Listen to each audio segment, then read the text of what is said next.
My friends, I have a very special happy birthday edition of my daily blog. Happy birthday to me, happy birthday to me, right after this.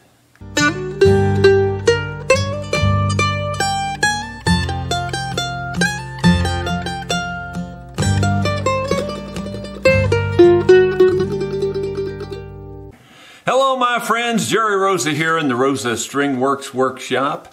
It is Monday, November 28th, and that's a very important date to this channel.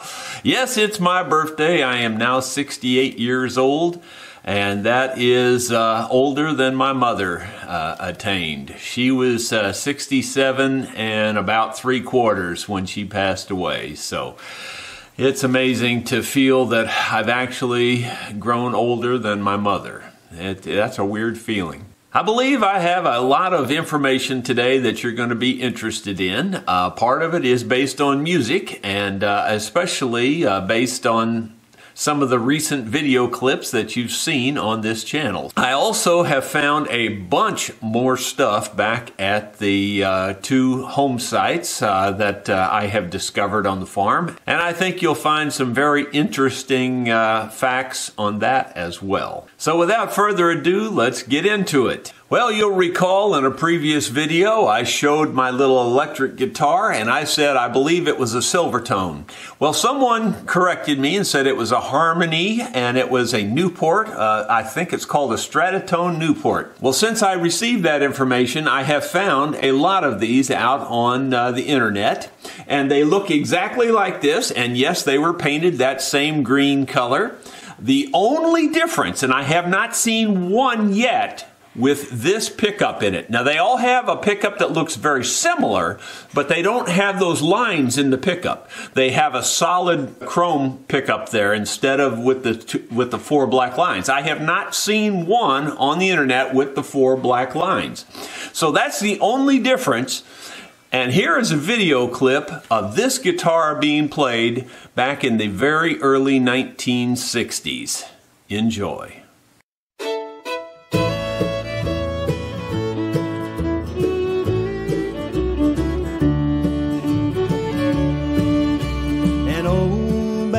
Case, weathered and worn, with the hinges all rusted and the fabric all torn, but still cradled inside was one old precious thing. It was Grandpa's old fiddle, oh how sweetly it rings. Grandpa's old fiddle played sweet melodies. Yes, that was my great-grandfather, Clyde Sconce, my mother's grandfather, and my grandfather, Arnold Sconce, who was my mother's father. In addition to them playing my guitar, they were also playing my grandpa's old fiddle, which I now own as well, and I'm so proud to own that. And as you may recall, I wrote a song about grandpa's old fiddle, and I played a piece of that during that clip, as you heard there. And of course, as you saw in the clip as well, I've been a ham for the camera since I was a child. So is there any doubt why I'm doing YouTube now? Oh, it's embarrassing, but the truth hurts, you know. Well, in other news, back there on the lost home sites that I have rediscovered, it just gets better and better, and I'm pretty sure that I'm going to find something even better yet, because there's just thousands of signals back there, and I mean thousands. If I spent the rest of my life just digging signals back there, I would probably never get them all dug. There's so many. Well, let me just show you some of the more recent things I've found. One of the cool recent finds I made was this cartridge. It's a centerfire cartridge. And you might think, well, what's so cool about that? There's lots of centerfire cartridges out there, and they're fairly modern. Yeah, well, this one was developed around roughly 1890. It's a UMC 303 Savage. 303, so this cartridge was popular up till about the 1930s. So it's an old cartridge. Could be 1800s, possibly, it's probably more likely early 1900s, but at least it's old. It's been laying in the ground for at least 100 years, I would say. Another thing I've started finding like crazy, and I never found these before, is I'm starting to find lots of fired balls, musket balls. These could be pistols. I imagine this little one is a pistol, but there's lots of these, and it takes a long time for them to turn white like that. This is lead, so I'm sure they've been in the ground a very long time. I don't really know much more about them than what I just told you, but it's pretty interesting to find them that old. By the way, I found all this stuff yesterday, and I found this Rains guide. This I would screw into the collar or the hanes on the side of the harness, and the reins would go through here for the horse. And this is a brass one, or it looks like it's been nickel plated, which is pretty cool. I found what I think is a lock escutcheon.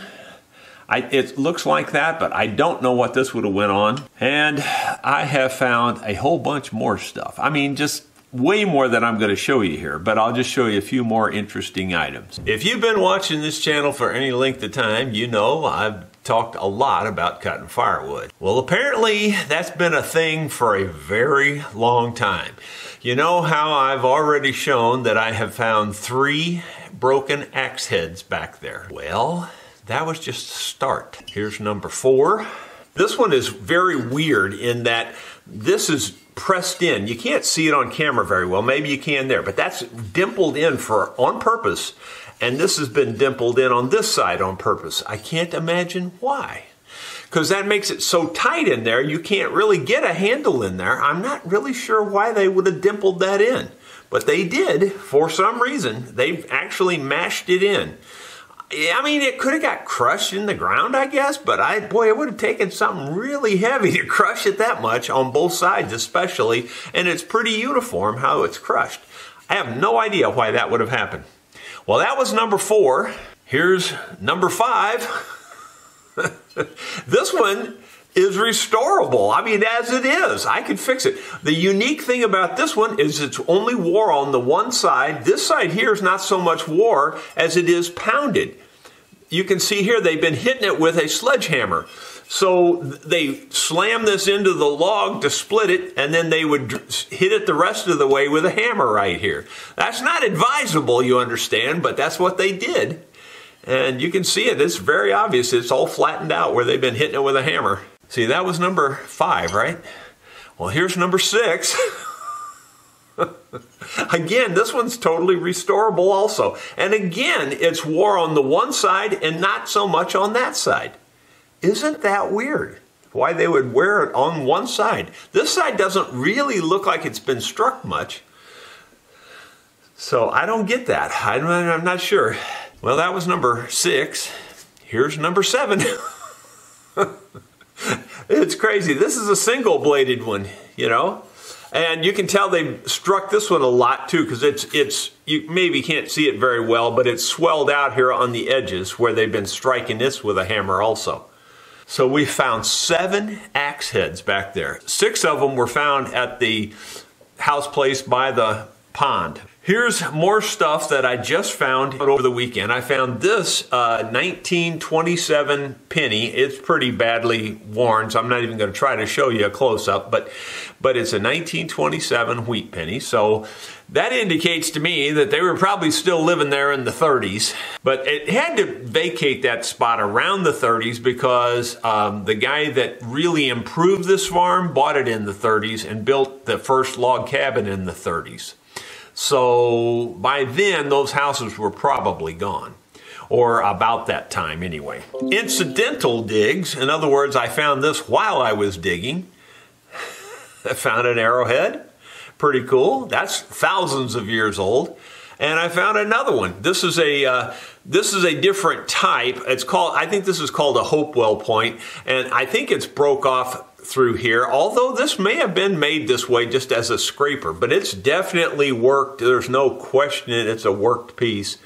Those of you who know anything about it can tell for sure. It is definitely a work piece. There's no doubt about it in my mind. So those were just incidental finds. I found yet another pocket knife. Now this one's much more deteriorated, but it's an old one. You can tell just by looking at it. And there's another little piece of it there that broke off as I took it out of the ground. This bullet case that I found before that people said it probably has got something to do with the Civil War. At least it was made during the Civil War for sure. So here's the information on that. So what I've been able to dig up on this is that it's a Fitch Van Vechten.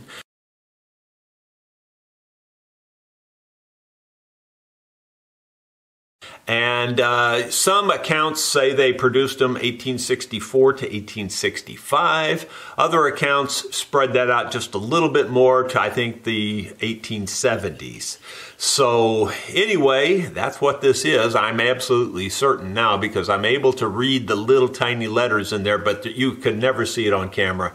It's just so hard to read. It took me forever to make out any letters, and then when I made out the letters, I started typing that in, and I found it, and sure enough, that's what it is. I found these things yesterday also. This is a tooth off of a spring tooth harrow for tilling the ground. This is very old. I don't know how old it is, but I can tell just by the look of it and the patina and the depth that I dug it that it's really old. I'm hoping you guys can tell me what this is. I have seen these before. I know I have seen them before, but I can't think of what it is. So maybe you can give me a better clue what it is. I've either seen them on wagons, or I've seen them on real old cars like a Model A or something. I think a wooden stake goes up through here, and something rides on this, like maybe the springs. I mean, I just don't know. I mean, I'm talking out loud, but I know I've seen this before, and I'm hoping somebody can tell me what that is. Found another old mule shoe yesterday. This old poor mule had been worked hard too. The toe is just wore completely off. You can still see the old nails. Those nails are far older than the kind of horseshoe nails they use today. See how the big, long, squared looking head on that? They use a similar nail today, but it doesn't look like that. It's got more of a, a tapered type head on it, is the way to explain it, I guess. And then finally, here's another mystery item, and I'm hoping somebody can tell me what this is. That's the top of it. This is a piece of cable, and I think this is brass here. And I think there's a hole in this right here, and it's threaded. And I think there's a hole in this also, and I think it's got internal threads maybe. But anyway, it looks like something passed through here, and this cable, but I can't imagine this knob being turning and what this could have adjusted or what this could have went to. I can't figure this one out at all.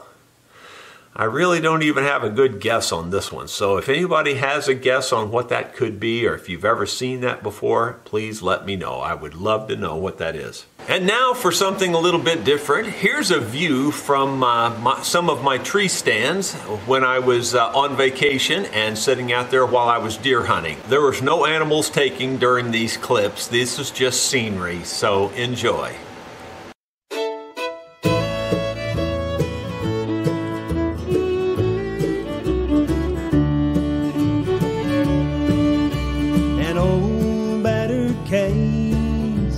Weathered and worn, with the hinges all rusted and the fabric all torn, but still cradled inside was one old precious thing.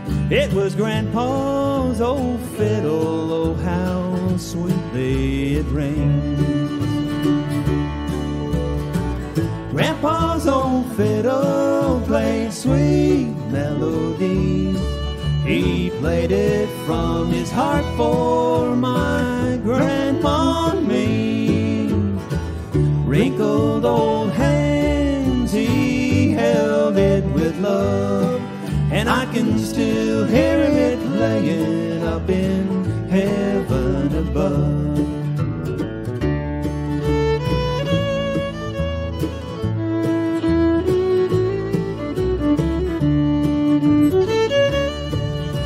The most honest man that I ever have seen, and his time on this old earth was most precious to me. He lived on Current River at the mouth of Blue Springs, and at night the hills echoed as the old fiddle would ring. Grandpa's old fiddle played sweet melodies. He played it from his heart for my grandma and me. Wrinkled old hands, he held it with love, and I can still hear it playing up in heaven above.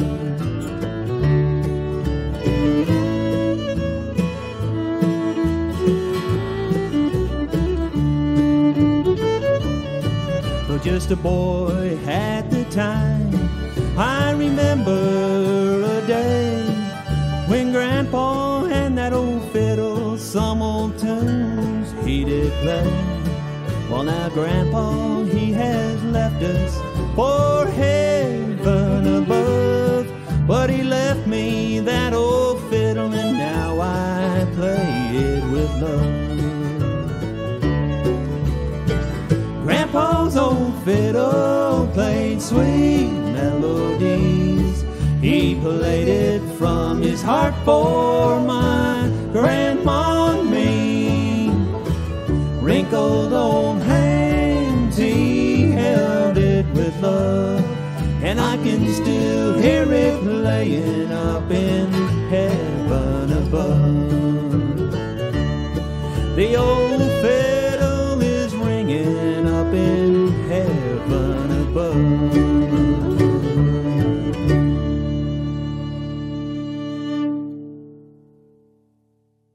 Well, I won't take any more of your time with all the finds I've made back there, but I literally have found hundreds and hundreds of pieces already, just hundreds of pieces.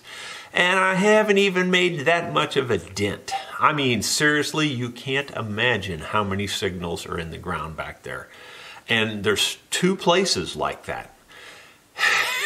You could spend your whole life digging that and never get it all dug. I probably should have a meet and greet where everybody bring their metal detectors and come out here and just help me find stuff. If anybody would be interested in that, let me know. Maybe we could work out something for maybe next spring or something. Put that in the comments. My friends, I started really early this morning. I started at 6 a.m. so that I could get all this worked up for you. I need to get on these instruments and get some things rolling through the shop because right now there's a huge backlog and I've got to get caught up. So I'm going to let that be it for today. We will see you tomorrow, and tomorrow evening, if you want to make plans, we'll be playing at Dickey's Barbecue in Rolla, Missouri about 6 to 8:30 tomorrow evening, which will be Tuesday evening in Rolla, Missouri. So come join us if you can. We had a really big crowd last week. We'd like to see another big crowd there tomorrow night. We'll see you tomorrow.